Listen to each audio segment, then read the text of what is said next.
is that Adesanya's going to be fighting a guy in Kelvin Gastelum who can fucking box. Gastelum's one of the best boxers in the world. I've been saying for the longest fucking time, if Gastelum had his weight under control, he's a world champion at 170. He is a fucking menace. I mean, he's really fucking good, and he's always in position. His footwork is phenomenal. He's got good kicks and good wrestling. And I think you're going to hear a lot of people talk about this fight like Kelvin Gastelum's path to victory is going to have to be through his wrestling.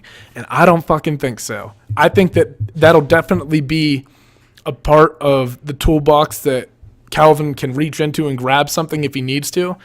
But I don't think he necessarily needs to completely rely on it. I'm telling you.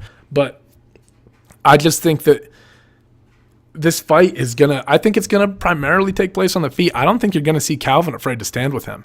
I think that his footwork and his ability to cut angles, if a guy like that Italian guy, I can't remember his fucking name, if he can land some shots on Adesanya, I've got confidence in Gastelum's footwork to be able to close the distance, cut the angles, and land stuff. Don't be surprised if he starts boxing Adesanya up.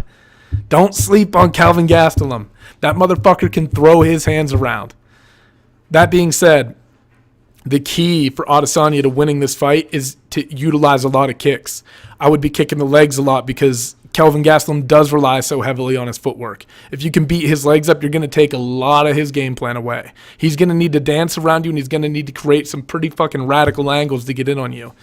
And I think he can do that, but if you get the leg kicks going and you keep him going religiously throughout the fight, I think you can slow him down.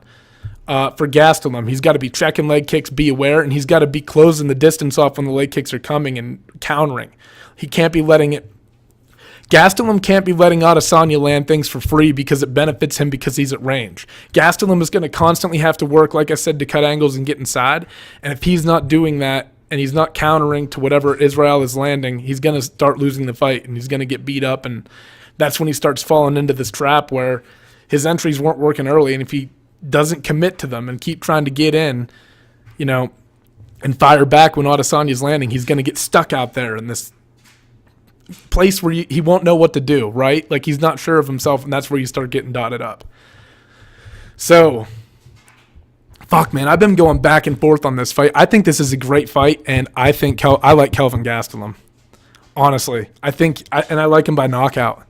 I think this is a great fucking fight, and I think that Adesanya is absolute. This fight could go either way. This isn't like a doubting Adesanya thing or his greatness, because I think he's phenomenal and his understanding of distance and positioning are pretty great. But I think Gastelum's tight, compact boxing, I think he can get inside on some of those, some of those traditional combos that you're going to see Adesanya throw.